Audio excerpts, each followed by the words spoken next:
When I was a child, my parents and teachers taught me about personal boundaries, which I still think of in terms of my swimsuit area. Partly because it's on a childhood trip to the pool that we learn about those boundaries. We change clothes in a room with naked people, probably one of our parents, who we see naked and never forget it, and we learn not to stare and point at others in their untanned vulnerability, including that one really old dude in every changing room who really wants to be seen. Ladies, I honestly don't know if there's any equivalent, and I don't want to know. In modern times, we see notices saying not to pretend to talk on your cell phone while taking sneaky pictures in the locker room. Wow, I'm glad I grew up in the 80s. Then we're at the pool or the beach, and everyone is in this strange state between dressed and undressed. You're sort of in clothes as you step up, but then you wade or lower yourself in. There's that moment of yeep when the water does its, I don't know, the water version of a handshake greeting, and you know the water does not respect your boundaries. The water has known your nakedness. As children, going for a swim, we were told to wait 40 minutes after eating before getting in, so that lunch will stay inside the bounds of our bodies. And we sometimes saw clever signs saying something like, our ool doesn't have any letter P in it. But kids pee in the pool anyway. For children, it's a chance to experiment with legal boundaries, prohibitions.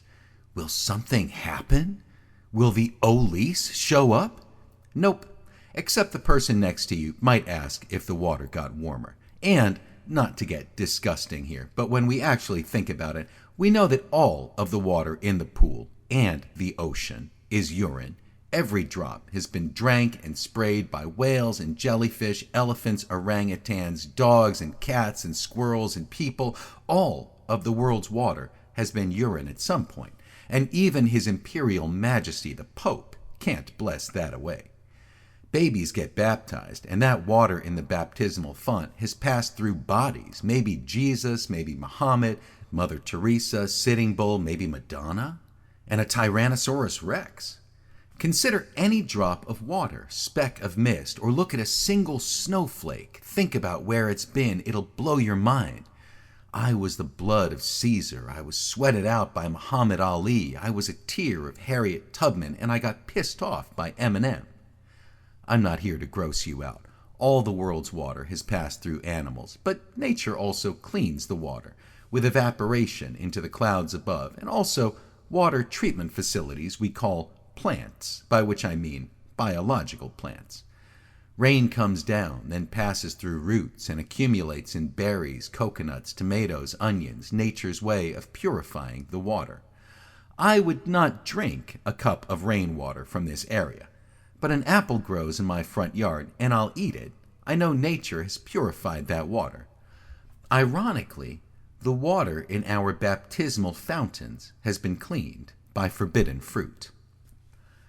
Our bodies also process water. We are like power plants, factories. We constantly need clean water coming in and constantly have wastewater coming out. Not just from our swimsuit areas, but from every inch of our skin. Our parents and teachers taught us that our bodies are solid, our skin a boundary between what's inside us and what's outside, but none of us here is made out of diamond. Our skin is a bag for holding water, and the bag has millions of holes in it.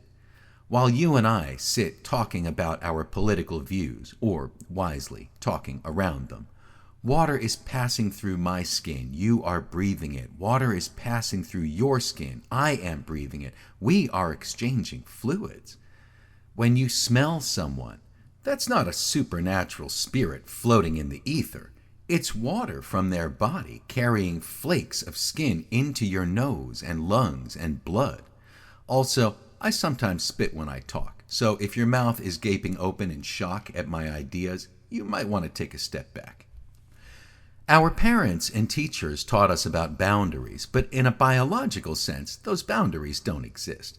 We are all continuous, connected by water, not just people, all organic life. Plants, trees, fungi, bacteria, animals, Keith Richards, cockroaches, fish, that smelly guy who you sat next to on the bus, who might have been Keith Richards, I don't know. Water respects no boundaries, especially the artificial and cultural ones we make up for ourselves. We want to close ourselves off from nature, but it's inside us. We argue about the environment, but we are the environment. Rivers don't care about our imaginary borders, and even if we build a wall against Mexico, those rivers will defy us by still connecting us. We are from and of water. Ashes to ashes, dust to dust, an old funeral saying goes. But our lives don't begin with dust or ashes at all. Human life begins in water. We all start out as single-celled organisms in a primordial sea, I mean all life collectively, and each of us personally at conception. And the water in a pregnant mother's womb maintains that same salinity as the oceans at the beginning of life long ago. Then we evolved into little tadpole-looking creatures, and then into sort of frog-like things before we started to look like primates, except with gills on our ears. And then labor begins with the breaking of water. I love that expression. It sounds so sacred, so sacramental. Water breaks. Of course, it didn't seem very sacramental when it happened. I was half ready to say, send the midwife home. We're calling an exorcist. But the water breaks, a new life begins, and two lives end, the social lives of the parents. And then, straight after birth, many of us were rushed off for a religious cleansing. Having stewed 10 months in mother water, we get sprinkled with father and son water. I was baptized as an infant, held by a nun, who then ran off with a man because she realized she wanted to make a baby. I would like to think of it as the first time I caused a religious conversion. Just as water knows no personal boundaries, water knows no spiritual boundaries. Water is the common element binding all of the world's religions. They're all related through water. The Christian baptism, copied from the Jewish mikveh, the ritualistic washing before prayer in Islam, the sweat lodge of the Lakota, the Hindu wish to be sunk in the Ganges after death, the sacred wells of the Celts. They used to celebrate times of peace by breaking their weapons and throwing them into water, and they would pray for health or luck or fortune by throwing coins to water spirits. The pagan tradition continues in wishing wells. Every semester, I ask my college students, when you throw a penny in a well and make a wish, who are you talking to? Wouldn't the Christian God be happier if you gave your offering in a church? At the wishing well, you give your coin, a sacrifice, and you say your prayer to ancient water spirits. My college students don't know that the wishing well connects them with their pagan ancestors. Water freely flows through all belief systems, but belongs to none of them. In the Bible, water is there before in the beginning. If you read it closely, the book of Genesis does not say that God created the water. It says it was there before he showed up. Similarly, in the Quran, Allah creates all things from water, but does not create it. Here in Western New York, the creation story begins with a world entirely covered in water, and a muskrat dives down to bring some dirt to the surface. The Mayan, Babylonian, Egyptian, Greek, and Roman creation stories all begin in a swampy chaos before the gods arrive and start building. Water is creative, but it can also be destructive. Glaciers of ice once tore their way through this land. It was water that carved out the Grand Canyon. It happened really slowly in human time, but in geologic time it was like a bulldozer on rocket fuel, like Babe the Blue Ox hopped up on Red Bull, roaring through, digging canyons and thrashing up mountains. Now, nature gets mad and throws water at us, flash floods that sink whole towns. Water can be hurricanes, tidal waves. Someday water's going to swallow California. We'll have to airlift our movie stars to Wisconsin. I guess we're in for a lot more Thor movies. Or perhaps, at long last, a sequel to the movie Waterworld. We used to get these brochures in the mail. You can buy a big chunk of the Florida coast cheap. And I don't like Florida. It smells like death. But I couldn't help looking anyway. Where's the fine print? What's the scam? But it wasn't in the fine print. It was in big letters across the top. Land liquidation sale. Oh, so you're trying to sell pieces of land that will soon be sunk, liquefied. Water can be dangerous when it's big, and water can be dangerous when it's small, even in little trickles. My wife's got potted plants. They leak on the floor. She loves dogs. They leak on the floor. She sprouts babies. They leak on the floor. One of these days, I'm going to get home from work and fall through the floor because of all the water damage. Given enough time, a little trickle of water can split a whole mountain in half.